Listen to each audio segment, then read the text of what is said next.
Hola, you are listening to the First Gen Healing Podcast, a podcast on Latinx healing and awakening journeys.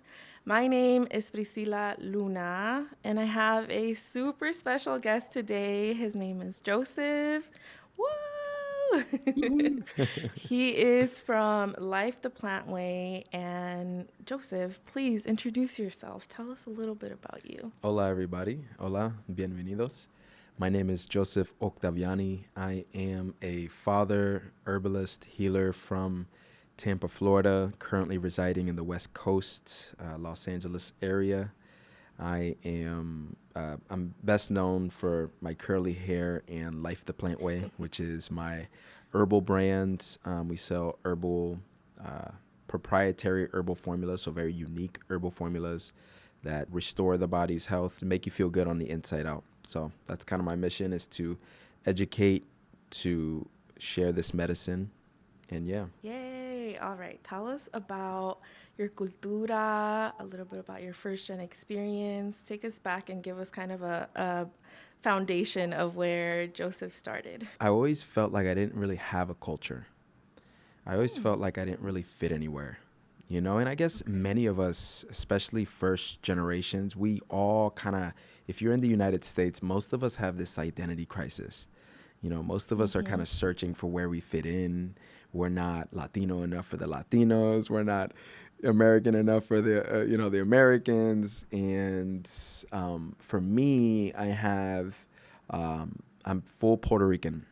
And Puerto Okay. Rico, if people don't know, it's very diverse as far as just your identity and what you look like. So you'll have the pale of the pale to the dark of the dark, and everything in between. And I remember growing up. I'm growing up in Florida. Um, Mm. my dad and his side of the family are on the darker side, and my mom and her side of the family are on the lighter side. And you have so much of this like race politics that kind of go on in the United States. So it kind of confuses you. You don't really know where to fit Yeah. in.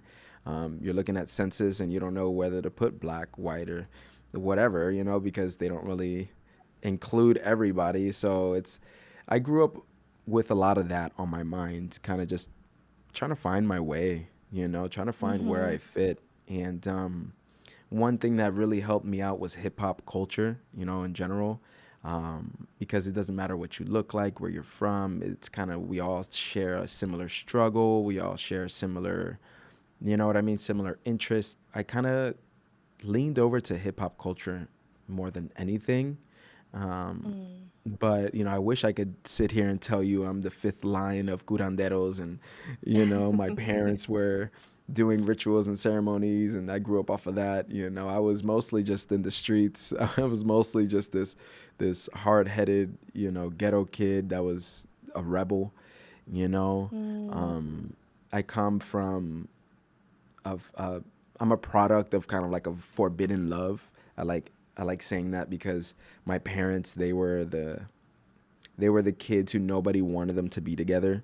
They all said, you Mm. this is not going to work and all that type of stuff. So they just, up and left the island, left everything they knew, left their entire families just to pursue this love that turned out to be traumatic. In that is where my rebel nature came from. So I just didn't Mm. really have an avenue, or I didn't have any wisdom or guidance around me to use it constructively. So I used it very, in a detrimental way. Mm. That's kind of like my childhood, just being a rebel. You tell me one thing, I'm doing the exact opposite. It worked out because I'm in that field now. I'm so F the man. I'm so Mm. going against the status quo that I feel comfortable doing that. So it Yeah. worked out in the end. But yeah, my childhood was turbulent. Um, a lot of absence as far as love, as far as just wisdom and things like that. So it was a lot of figuring things out on my own, Yeah. a lot of hard lessons, getting into trouble and learning from it, getting my ass burned and learning from it. Yeah, I think that's Wow. a good way to start. Ooh, I wanted to know why your parents' love was forbidden because I think that's interesting. Why was it that Yeah. they weren't supposed to be together? Well, you have my mom who was, and I actually just learned this a couple years ago, which is really cool. But you have my mom Mm-hmm. who was the girl that was in the campo. She never left the mountain, never even explored the island of Puerto Rico, even though it's only, it's tiny. She only grew up where she grew up, and that's all she knew. And you kind of just stayed there, and that's what you did. And then you have Mm-hmm. my dad, who was just like me. You had the rebel, the ghetto kid, the one who was in the streets, the one who was in the gangs and the fighting and all that stuff. And I guess that excited her. It was definitely more so my mom's side of the family that didn't want it to happen. So you had my mom's side of the family kind of like protesting against it, trying to get her to see, what they saw and all that type of stuff. But I guess she was just very blinded by love. She was young. Mm-hmm. My dad probably talked a good game and somehow convinced her, or she convinced him, I don't know how it worked, to just up and dip to Florida. Like, let's leave our family, let's leave everybody that we've ever known, and let's just, they're not with. I can only assume this is how it is because, like, the movies and stuff, right? Like, they don't understand us. Let's just go out and do our own thing. And Can do that's kind of how anything. it worked. Yeah, let's Yeah. just leave and just Aw. start our own. Um, it turned out to be quite a wild ride for my mom. Quite a wild ride for the kids as well. She had three kids, ended up being a single mom with three kids. So, Wow. it was, Okay. yeah, it was pretty wild. So where are you in the three kids? Are you the oldest, youngest, middle? I'm the middle. You're I'm the that middle middle. child. Okay. I'm that middle child and I didn't really understood, what people meant by what comes along with being a middle child, until I really started to reflect on it and I started having kids of my own. You see where the attention goes. You see, Mm, you know, I'm not sure if this was my situation, but in many other people's situation, you see some type of favoritism. You see, yeah, we're kind of usually just the ones that are overlooked, I because see. we have the big one that's supposed to be the leader. We're supposed to, wow, he's getting all the accomplishments or whatever is the case, right? And then you have the young one. You Yeah. have to take care of her. It's just a baby. You have to put all the focus on her. And then you kind of have the middle one, and it's just like, where do I fit in? I'm not really sure. Mm, Um, I didn't, as a child, I didn't realize that affected me. It wasn't until I yeah. got older, and started reflecting back on my childhood, until I saw, until I really reflected and realized, like, oh wow, okay, there were some times where I saw that where I wasn't paid attention to. I was just considered the one who was just. I followed my mom everywhere. I didn't ask any questions. I didn't cause any trouble. I didn't.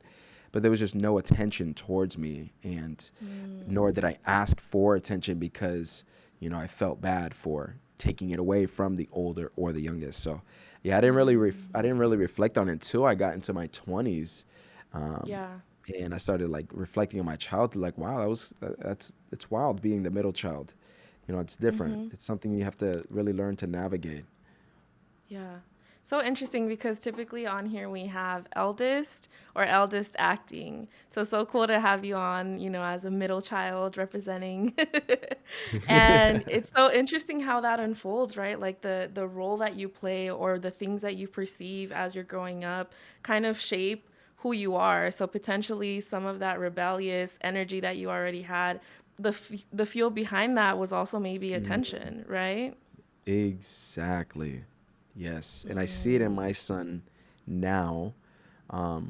The lack of, and we only have two children. He's four. So it's not like he gets, I mean, all the attention in the world, but just the slightest, you know, the smallest amount of no attention. I don't really know how to word it, but freaking English, mhm. but the smallest amount of, like just lack of attention, I can see him Neglect, start maybe. to maybe, yeah, like he kind of feels like it's neglect. He feels like we're not listening to him, we're not paying attention to him. So he kind of gets loud. He kind of runs around, and he kind Mm, of, he forces us to pay attention to him. And it was very triggering for me, in the beginning of fatherhood. But I've been able to navigate it and realize it for what it is, look at it for what it is. Yeah. Because when I was a child, that was considered, you're being a bad kid, you're talking back, I don't know what's wrong with this boy, he's just going crazy. And that's kind of how Yeah. my approach was in the very beginning of fatherhood. Um, until I said, hold on, let me really reflect on what's going on. And thank God, you have so much resources out there nowadays, that our parents didn't have, Yeah.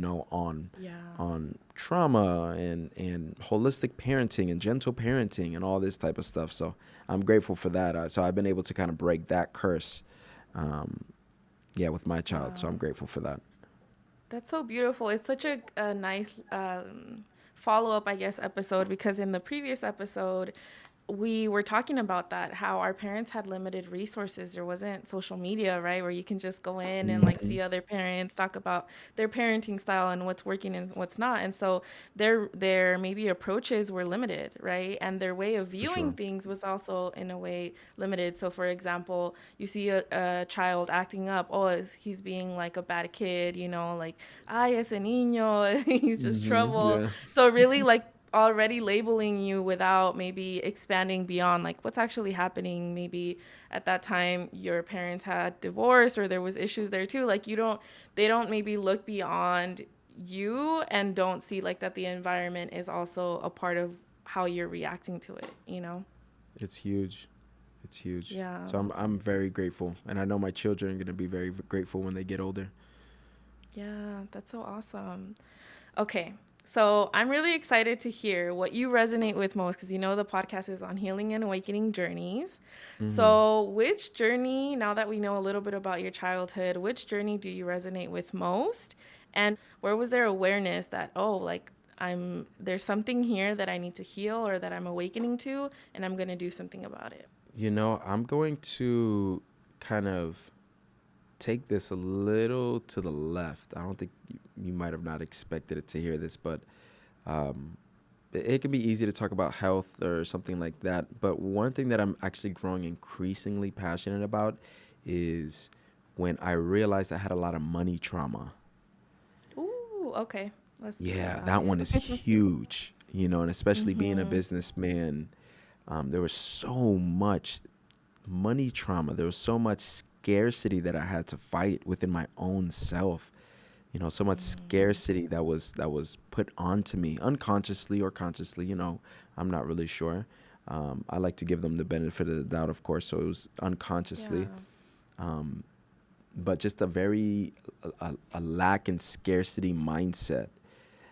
That one was really big for me. And I realized that once I tried to leave corporate America, once I tried to leave the quote unquote system, you know, and do better for my son who was just being born, there was so much that I just didn't understand about money, about wealth, about just money and what it is, like abundance. What is that?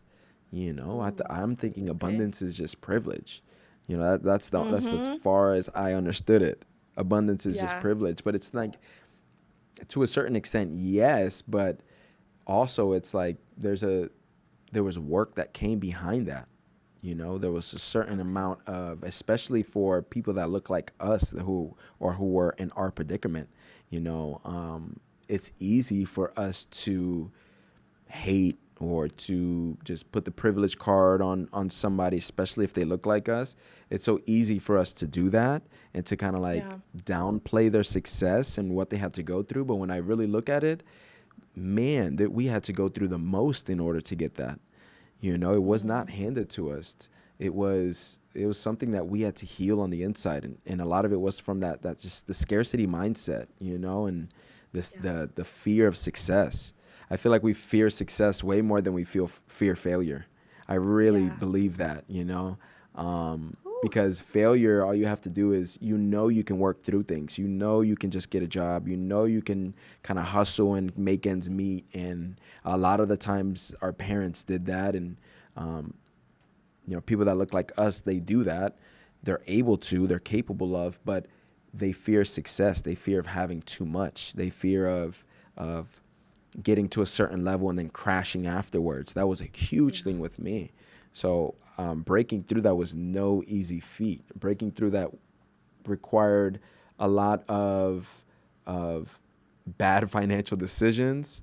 Um, I had to work through a lot of self sabotage. Uh, Mm, giving things away too quickly, not focusing on my own health, my own needs first. Uh, Man, yeah. So I think that's the one I really would love to address. Is kind of like that money aspect, the success and all that type of stuff, because it's almost like taboo to talk yes. about, and oh, Yeah. it makes me cringe because it's like in this matrix, in this what we call reality, whether we like it or not, or whether we're the most spiritual or not, it's like at the end of the day, bills have to be paid by money. Your gas needs to be paid by money. Things have to be paid Yeah. with money. So we have to have those conversations. We have to have that awareness of money, how to make it, what it is, things like that. Ooh. All right. First of all, I love that you're bringing this topic to the table because it's definitely, I think, something that I've been coming up against. You mentioned leaving Mm, corporate and then becoming an entrepreneur. That's the journey that I'm on. And I think that I love the idea of grounding, this idea of abundance and scarcity, because maybe about a year ago ish, when I was starting to go to my first coaching program and learn about, like maybe spiritual or soulful entrepreneurship, they would talk about these terms that seemed so, like you said, privilegey to me, like to think, oh, you're not thinking abundantly. I was like, that's BS. Like, what do you mean? You know what I mean? Like, what the yeah. heck? Or scarcity, you're in your scarcity mindset. And to be honest, like, I'm on my own healing and awakening journey. I'm seeing through the veil in different ways, but those two terms were things that were hard for me to grasp. And I think I'm still like grounding that idea into like, how does that actually translate into my reality? So I would love for us to maybe go back to before you even had the awareness. How did that actually look like? I love that. I love that question because mine was unique because I was like I said, I had a big fear of success. I didn't have a fear of failure because I felt like I'm not going to say that I was a failure, but that I had failed at pretty much everything. I couldn't keep a job. Mm, I barely graduated high school. The only reason why I graduated is because I cried.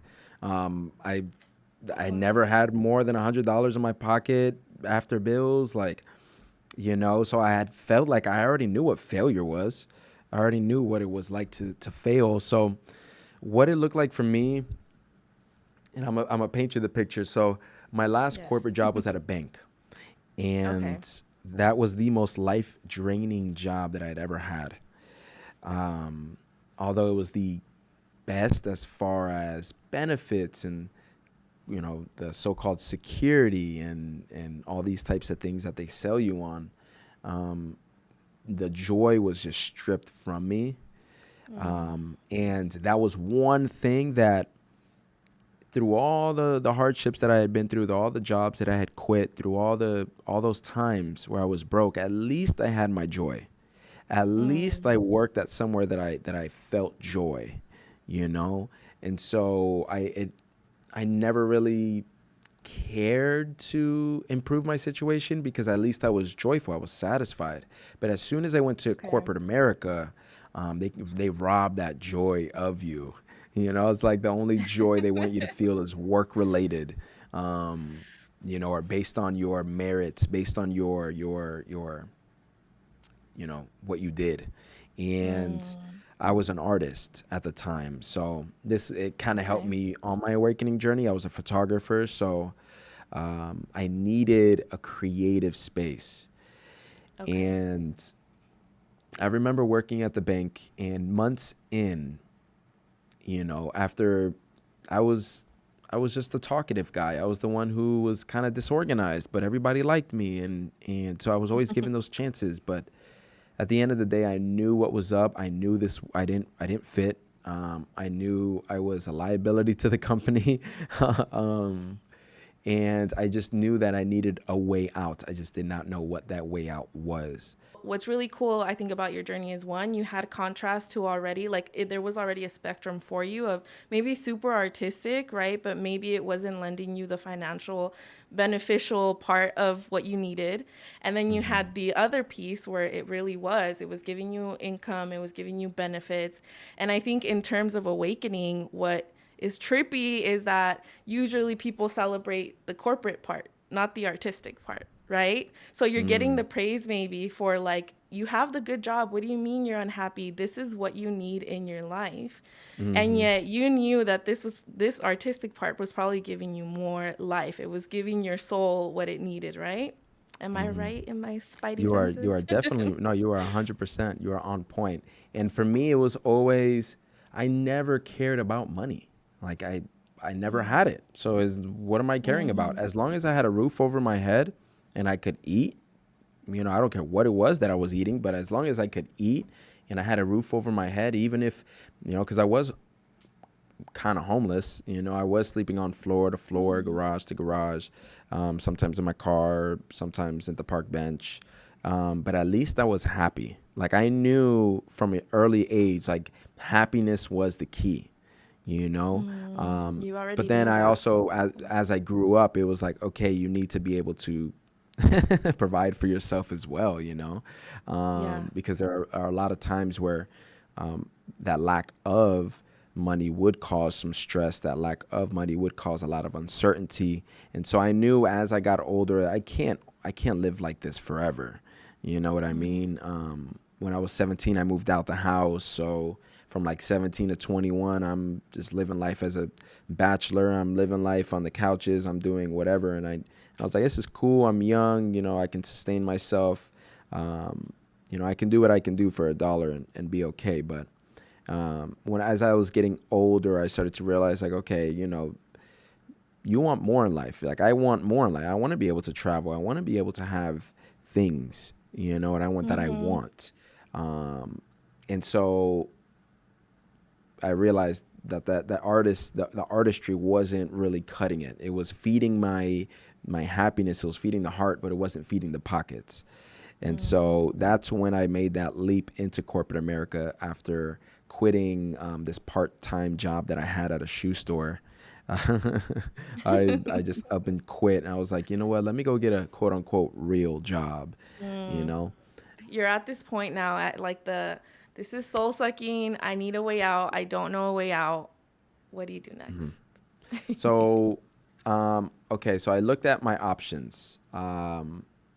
One of them was, well, I had to sit back and ask what I really wanted. Like at this point in time, what was really important to me, and money wasn't important to me. What was more important to me was actually my time. I needed my time in order to do this artistry. And so I looked around and I was like, okay, what can give me more time but can also supply my rent? And luckily, I'm not sure where I got this idea. I think it was because I took an Uber and somebody was explaining the benefits of Uber. And I was like, wait a minute, you just drive and you do this and you just make hella money and you can just stop whenever you want? I was like, oh, that is actually very interesting. So that's actually the first time that I consciously manifested something was during that time where I was looking for a way out. Yeah. So my first thing was I need to fix my credit. The second thing was I need to get a car. So I would sit down and research and meditate on it and journal on it and, visualize it. What can I do to fix my credit and get a car? This is my way out. So for the next 8 months on the bus, I would sit down and meditate. That hour ride that I had, I Wow. was meditating every single day, visualizing every single day. I was journaling every single day, even on my 15-minute breaks, my 30-minute lunches and stuff. I'm doing the same thing. I'm like super hyper focused. I don't have kids. I don't have friends. So I don't really have. It's either stay on social media on my phone or do this. So Okay. I dedicated my entire time into I'm focused. I'm going to get it. There is no if, ands, or buts. Nobody could tell me anything. So for the next 8 months at that corporate job, I saved up enough money. And I never had a savings before. I had the most savings that I ever had, just because I had that Mm-hmm. determination. I never really had that willpower before. Yeah. I never really had a reason. But for me, this was a huge one because I just moved to LA, and photography was really picking up for me, and more people wanted to work with me, and I'm like, I'm turning down so many opportunities for this bank job, and so all of that was kind of like, lighting my Going up. fire to, you know Yeah. what I mean, to really Yeah. put that effort forward. I had never really put effort into anything as much as I put effort into leaving that job. You know what I mean? I became extremely passionate, to leave that job. So, yeah, over the course of the next 8 months, that's as long as I lasted in the bank. Um, I saved up money and got the car that I visualized. I'm talking the exact color, the Wow. exact price range. I would look at myself, driving the car. I remember, when we were looking for the car, because the bank had this thing where they can help you look for it. And so I told them, these are my requirements. Like, I'm not going over 12,000. I need it to be this color. I need it to do this for me. And they weren't finding anything. It was like a week. They didn't find anything. And I was like, you know what? Screw you guys. I'm going to look for it myself. First search that I did, the exact Wow. color, the exact price point. And I was like, guys, can I get this one? They were like, yeah, all right, I need this tomorrow. Like, let's do this, fast track it. And so I ended up getting that car, and I was like, all right, I got the car. Now it's time to see if I can do this Uber thing. And Mm-hmm. after 2 weeks of doing Uber after I got off of work, I got off at 6 p.m. I did Uber from about 6:30 to about 10 or 11 for about 2 weeks. I made just as much as I did on my paychecks, working 40 hours a week. Wow. And a light Mm. bulb, like, bing, blew up. Like, oh yeah, this is the wave. And so, with no remorse, I put in my 2 weeks, and I'm like, I'm out this bitch. I started to say, but I used you guys for the Yeah. car, and I'm out of here. Yeah. And I had no remorse. A lot of people get kind of timid leaving, or they want to leave on a Mm-hmm. right notice, just in case I have to come Terms. back, Yeah. just in case, Yeah. I don't want to. No, for me, it was like, screw you. I know I'm never coming back. So Mm. I took that leap of faith. I took that leap Yeah. of faith. But that was At, that the confidence to take that leap of faith came from mm-hmm. that determination. It came from that willpower. Like, what is that fire within you? Like, you have to feed your child. You have to. So what is it that's gonna, like, burn in you to keep you going? Once you're able to find that, it's all about just taking risks. And for me, like I said, I've always been broke. So it ain't nothing to go back to zero. I already been there. So it's not scary for me. There's a lot of people who, they're scared, and once their account hits a certain number, they're freaking out. You know what I mean? For me, I've seen my account in the negatives. I see my account at zero. So it ain't nothing to me. You know what I Yeah. mean? So, having that fearlessness, helped, but having that fire, that helped the most. So find what you're Whew. passionate about, guys. Find what's gonna drive you. You know what I Yeah. mean? Because, during those, there was so many times where I wanted to quit the corporate way too early. So many times, Mm. but it's like, come on, bro. You quit every other job. Like, you can deal with this soul sucking for 4 or 5 more months. You can do this. And, so you need to find that fire that's gonna keep you going. Yeah. Ooh. That's so important and so hard to do, right? So I think I don't share that I was maybe quitting every single job, but I do share that in 2019, I quit my corporate job out of nowhere. I was like, I'm so done with this. I need something different. And I knew the next step wasn't like a promotion, how I thought it was before, or another company. Like, I knew it had to be from the inside. And like you did, I asked myself, like, what do I really care about? Like, what is it that I want in my life? But like, bigger picture, not like the next 5 years, like, what is it that my soul really loves? And in Mm. 3 months, which is all I had saved to to like do this, I didn't figure it out. I had no clue. I looked up Wow. every single thing. I was like drop shipping, influencer, just like what the Yeah, heck can I yeah. do? And then the money went to zero. Like I literally ran out, and so I had to get a job. And then now Wow. we're 2022, I quit again. So I did it the smart way, like you said, right? Where I like stayed in my corporate job, I saved up, now with a plan, now with the passion and the fearlessness that comes from knowing that I know now that this doesn't align with who I want to be and what I want out of life. So I'm not scared of leaving, right? I'm not scared of the reputation, right? Or anything like Mm-hmm. that. Yeah. So for you though, you mentioned visualization and meditation already in that point of your life. So was that something that like you had found online? How did you know that that was something that you should be doing and focusing on? Like I said, I'm so grateful that we have the access to information. You know, for me, I'm very grateful that I was always a rebel, because when I was younger, when I was my junior year, that was the most, my junior year of high school to be exact, because I didn't go to college. But my Okay. junior year of high school was the most influential for me because I had moved to a new city. I had just gotten Yeah. my first iPod. I never had a phone until I was like out of high school, but I got my first iPod. So I'm like, wow, internet? What is this? And I had access to information and I had a curious mind.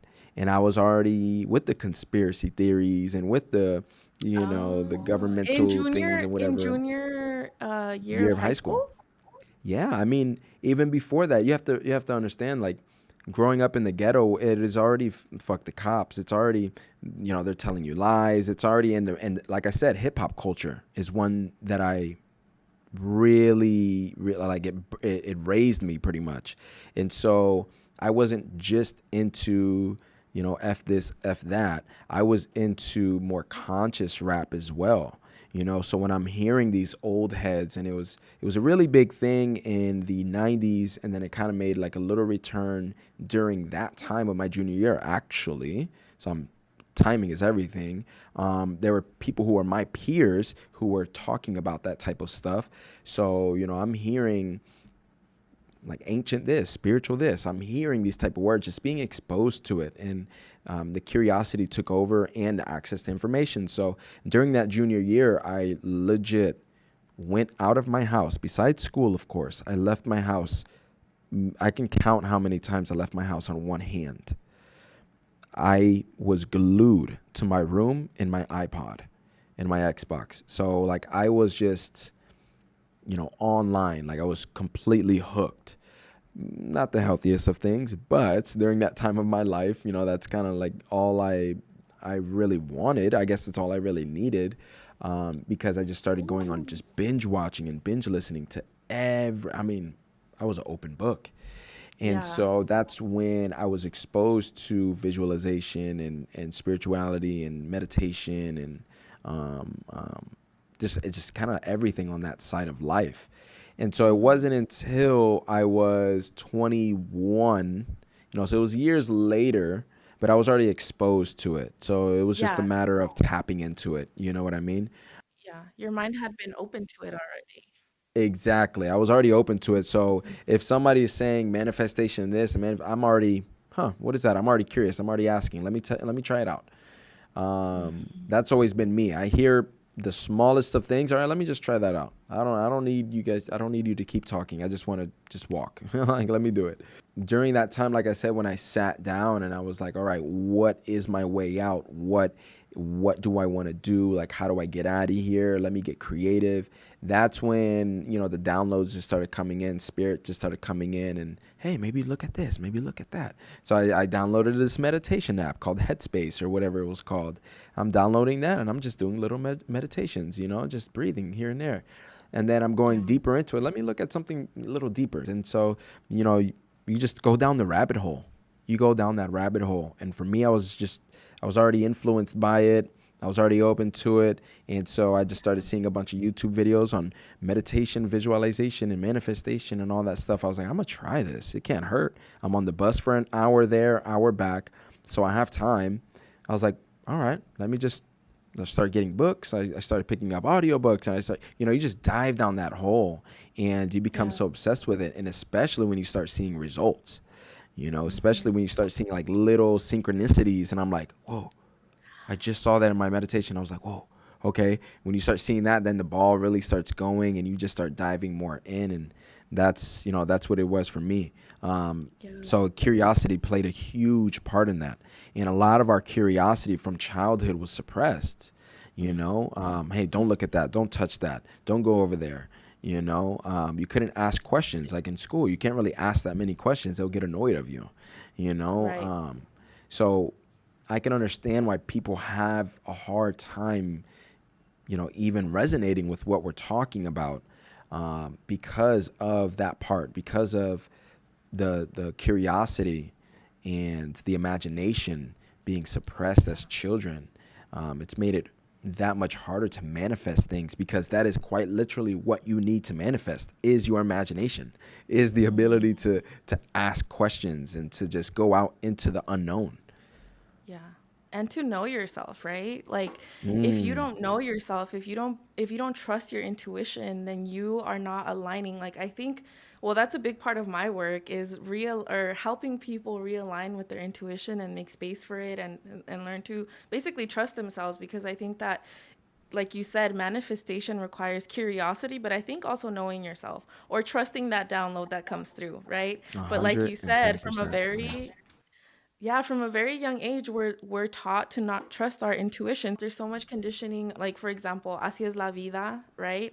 So then you Mm. you internalize growing up, oh, así es la vida. Life is hard, life isn't fair. Whatever it is that like your parents saw in their reality, they projected onto yours. And if you aren't curious or rebellious enough, right, to Hmm. play with that and test it out, then you might stay in the lane that was created for you by your parents, by society, etc. So I think Hmm. that's something that's so special about your story and that I see in different stories is the existence of duality and everything. So maybe one side of the coin is you don't get all of the attention that maybe other people do because they are the oldest or the youngest. But that lack of maybe strictness or oversight over you allowed you to be curious and to play right with the boundaries. So I that's so love cool. that. I Like it's never thought about it the like that. gift and the I love shadow. that. Wow. I love that. I never thought of it like that. I never Yeah. thought of it like that. And the one thing is I wish I trusted my intuition earlier. I guess we all have our, paths, and we have our stuff, but one thing is I was a very visual person. I would have Mhm. visions a lot. And I always thought it was just a daydream. Um, that the teacher sees you dozing off or kind of like looking off, and they'll bring you back, bring your attention back. And, um, I was always just like knocked out of focus because I would visualize all the time. You remember that show, That's So Raven, Mhm. Yeah. where she would just look Like off into the distance and boom, that was literally me like all the time. wow. And it took me it took me until I was a young adult to trust my visions, to trust those downloads, to really Mhm. trust that voice in me, um, Mhm. because yeah, it was just suppressed for so long, and it was just kind of like written off as, oh, you're crazy, or you're just daydreaming, or you're just not, you can't focus, you have ADD, you have ADHD, all this type of stuff. So it took me years, decades to come back to that and realize how powerful that is. So what you do is powerful work, getting people to recognize their intuition. We have a lot of voices in our head, and the last one we usually listen to is our own damn self. Yeah. And it's sad to hear, and it's sad to say that, because Yeah. at the end of the day, we are going to know what's best for ourselves. Yeah. So I'm glad you do that. That's very powerful. Thank you. Yeah, I feel like it's like a flame, a llama that's like really lit when you're little and through all of the experiences that we have, literally that flame starts to like dwindle, you know? And I think that if we're talking like in kind of like I don't know, it's not reality, or it is, but it's not like visual reality. I think that that's why people start to express this job is soul sucking, this job is suffocating. I think what's really suffocating is that light within them, and they're so disconnected from it. And so even through just like, meditation or just journaling every day, or looking at yourself in the mirror every day, you start to light that fire again. You start to view it, you start to give it attention, and it starts to relight. So for some of us, I think that, they say like that knock gets louder, like, hey, there's something has to change, something has to change. And so cool that like you were able to then reconnect and reclaim your gift, basically, right? Like, this is you, this is your power. And you were redirected into maybe thinking that that wasn't good, that it didn't make you normal, or it didn't make you a good student, right? But you're not trying to be a good Productive, student right? in this life. Yeah, that's not what you came here to be. You're not here to be a student to follow rules, And so cool that you were able to like reconnect with that part of you.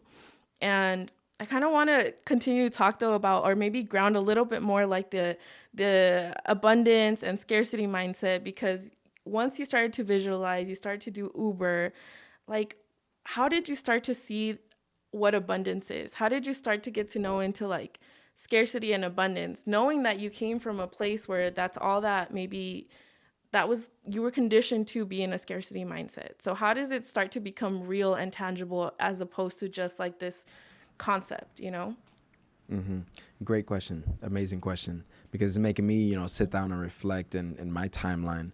Um, I feel like the biggest catalyst was my son being born.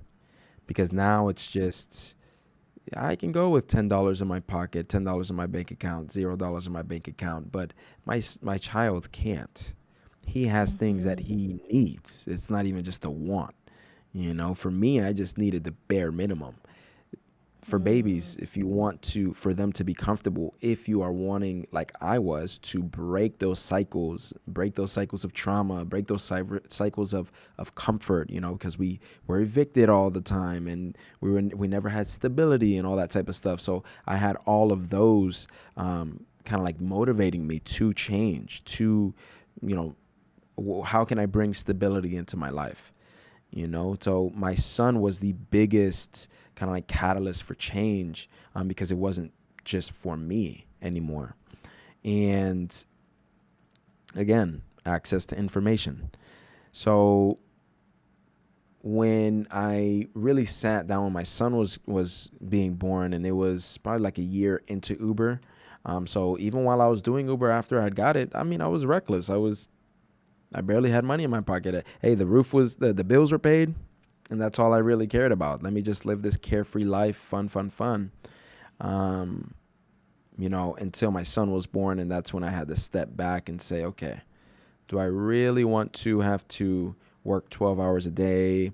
Do I really want to have to slave away? Do I want, there's things that I want to buy him. There's things that I want for him to be able to experience. I was never able to experience the simplest things as a child. I couldn't join a football team. I couldn't go to the arcade, just because I wanted to. No, no, no. I couldn't do any of these things, right? We didn't have that access. We didn't have that privilege to do that.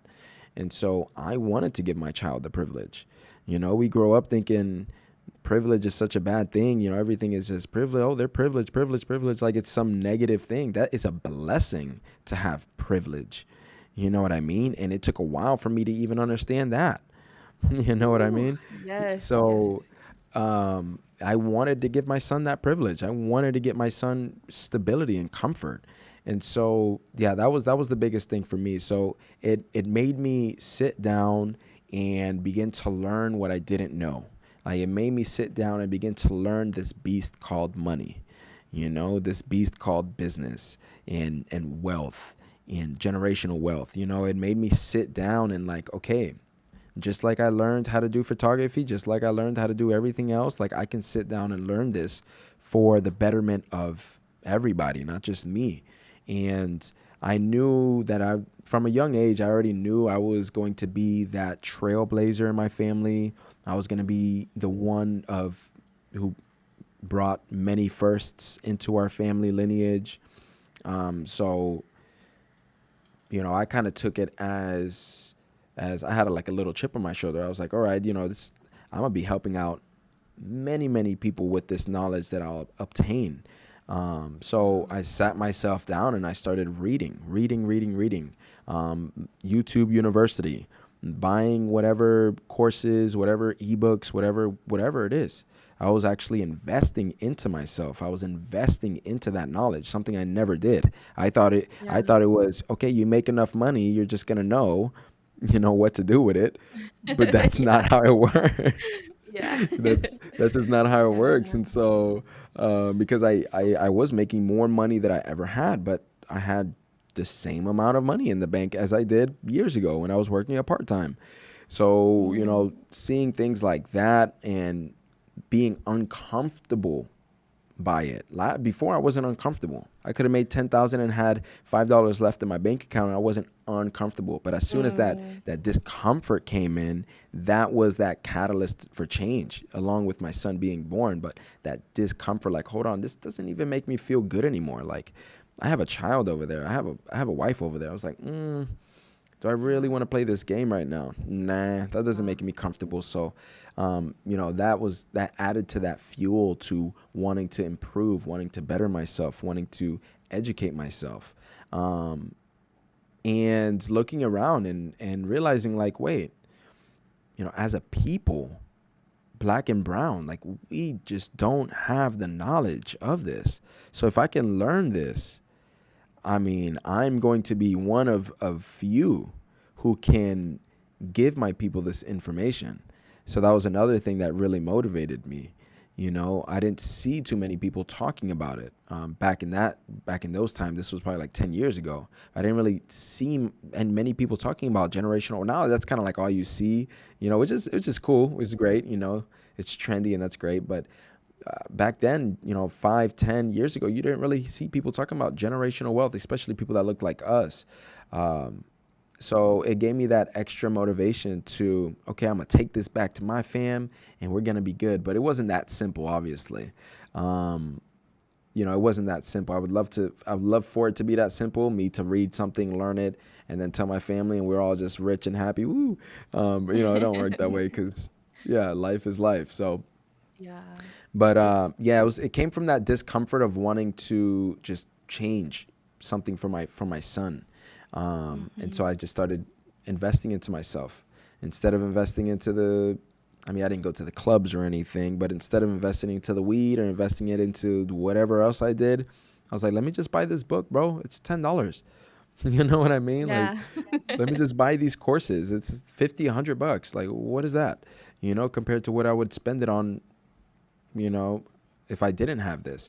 S Yeah. Yeah, Your so it's your like, treats started to become knowledge instead of like, let me buy myself a Starbucks, right? Like, let me buy this book, things like like those little that. pleasures that Yeah. we get addicted to, and that's what keeps us in that kind of that loop. We get Yeah. those little dopamine hits. We have enough money to spend on something. We spend it on something that gives us a little dopamine hit, but that something never gives us anything back. So Yeah. it's just a liability. It's never an asset that we spend on. It's never something that gives us a return. It's always just a dopamine hit. That's really it. And so Yeah. when I started to learn these concepts, and I started to learn like, how to treat your money and money, treat money a certain way, how to, um, when I started to learn all these things, it started changing my whole entire life. But it was rough. It was rough in the beginning because it's tough being the one that is quote unquote woke, but still having Mhm. those vices, still having that lack of discipline Mm. because you know better, Ooh. Yeah. but you somehow can't do better. And everybody Yeah. else is okay in this complacency. And you're the one that knows this is not the way, but you keep doing it. And so it's tough being that woke one. It's easier to be, ignorant. Ignorance is bliss. There's a reason they say that. Ignorance is bliss because once you Yeah. become aware of certain things, you know, you can just rip your hair out, Um, so yeah, it wasn't easy. I think like first is awareness, then it's accountability, like holding yourself Mm-hmm. accountable for your actions.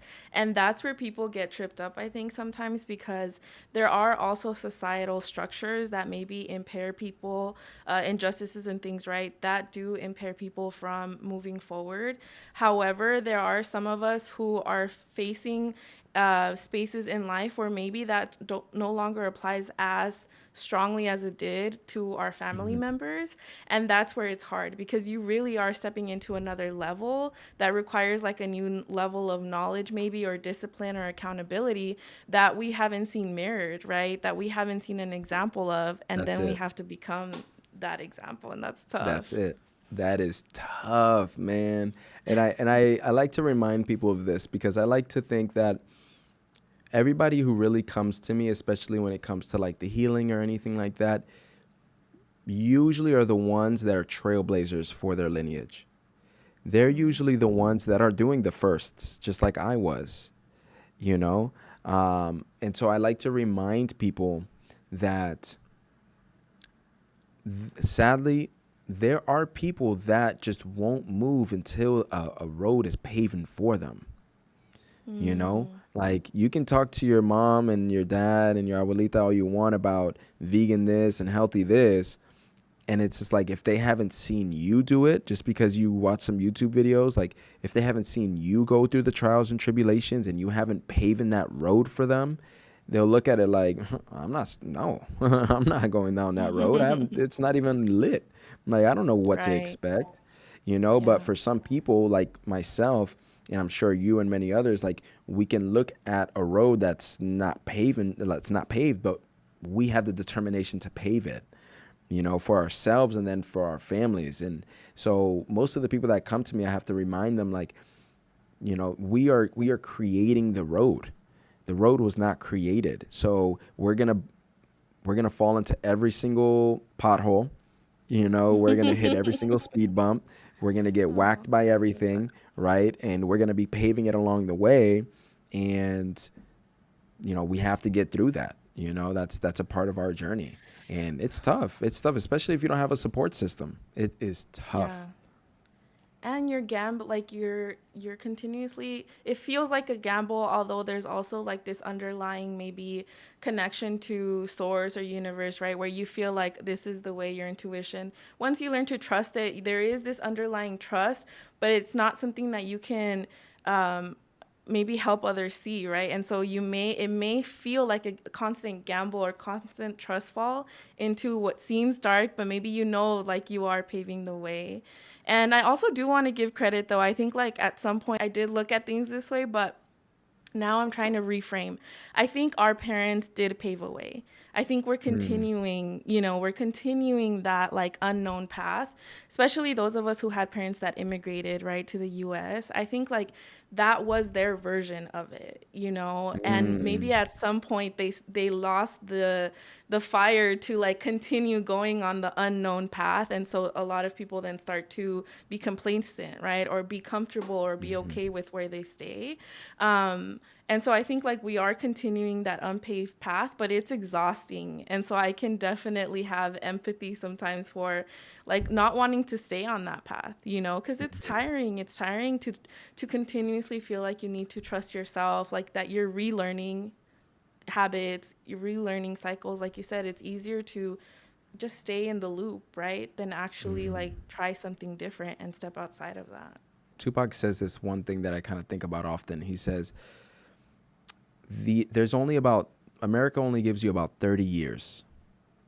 You know, he was talking about the black man, but really it's about everybody who hasn't found success, who is you know, breaking generational curses, who has been basically the oppressed. I'll say that they have about 30 years to where they have the energy to fight back, and Mm, after that, the will gets broken. After that, it's like, do you really want to just say F the man for 50, 60, 70 years while you're living broke? You really just want to, you don't want to just go into the system and just live comfortable how they portray it, you know? So America gives us about 30 years until our nervous system just gets overloaded. Our minds, our bodies just gets overloaded until we stop fighting. you know, and our parents and our parents' parents and all that. And a lot of people really who just like stay complacent in that loop, they kind of face that, they have this, yeah, I want to do something. I want to, I want to be an entrepreneur. I want to do this and that. And they only have a short amount of time before they really just, America is not, it's not forgiving. This Oh capitalistic my society is God. not forgiving. And so, Yeah. cheers to the ones who keep going. Cheers to the ones who, especially those without an example. Um, I'm proud of them. I'm proud of us because our people need us. Our people need us. That makes me emotional, actually. And I now it because makes me emotional too. my God. It's so, yeah, it's so frustrating because I think like even now my parents are getting older, and so I'm kind of paying more attention I'm entering my 30s, so people's parents are passing away, and like, Hmm. okay, how do I do this without crying? I just think that I'm seeing like cycles end, and we think that the cycle will never end, that we will have enough time to break that cycle, right? To like, Mm. whether it's through us or our parents, but I see them like getting more tired and seeing like the fight dwindle, that light again, like, come back off. And it's like it's exhausting to see that like some people don't get to see beyond that, or that some people had to like work 2 3 jobs their whole life and then they pass away, like that was the extent of their lifetime. They don't get to see the more, and I think Hmm. that, sorry, I didn't know I was No, no, gonna no, get no. Please emotional, but let it it's out. just No, like, it's whew. tough. Yeah. And so I think that's also part of awakening, right? Is feeling that, feeling like, I mean, for me, I consider myself an empath. So really feeling that, like that struggle, feeling that pain, and still believing in that there could be a better way, not letting it like defeat you, not letting it stop you, like maybe trying to alchemize it into purpose and Hmm. power, but it definitely can be hard. Yeah. It's easier said than done, huh? A lot easier said than done because again, we have a system that was never meant for us. We have a system that was meant for our failure, meant for our oppression. So we're not just going against this our own systemic thinking and scarcity and culture and religion and family and all this type of stuff. Now we have a whole system put in place to where, yeah, it is Yeah. real. Yeah, I am still getting, uh, you know, looked at different because of the way I look by certain people with badges. I've had many run-ins with the police that I almost died. Mm. I've had many run-ins where there's still redlining. There's still all these different things put in place. Um, so I can get emotional thinking about it too because it's like, wow, there's so much against us, and you see the ones that give up, and it's like, just please don't give up. But I understand why you're giving up because nobody wants to Yeah. fight and fight and fight for that long. So luckily, yes, there we are in a time where cycles are breaking. We are in a time where things are elevating, where that pressure is coming off of our shoulders a little bit, where we're getting more assistance, where we're listening to our intuition more, where we're listening to our guides more, and there's more collaboration than competition, and all these different things. It makes me so hopeful. It makes me so happy to see because, it's been a long time coming. I think I Yeah. speak for me and my ancestors. Like it's been a long ass time coming. You know what I mean? So Yeah. I'm proud of us that we even, I really had this thought the other day. If you ever look at pretty much anything in this society, it's usually like 99.9%. They try to get rid of it. So if you look at any of your bacterial soaps, if you look at any of, Mm. like all these poisons they have, it's always like 99.9% is wiped out. And I started to have this thought where it's like, wow, do people realize we're actually like that 0.1%? Like they tried to Yeah. wipe out our entire existence, like as indigenous people, as native people of the world, like they were 99.9% successful. and that you can never eliminate it, completely. And that 0.1% is just going to grow and grow and grow. And that's where, and I get goosebumps kind of talking about this. And that's where we are right now. Like that 0.1% that they thought that they got rid of. No, we're back, bitch. And we're way better. Like we're better than ever. And we're taking over. Yeah. And we're seeing this switch of, the oppressors becoming the oppressed. And we're seeing this whole shift. And it's beautiful. It's beautiful to see. So shout out to us.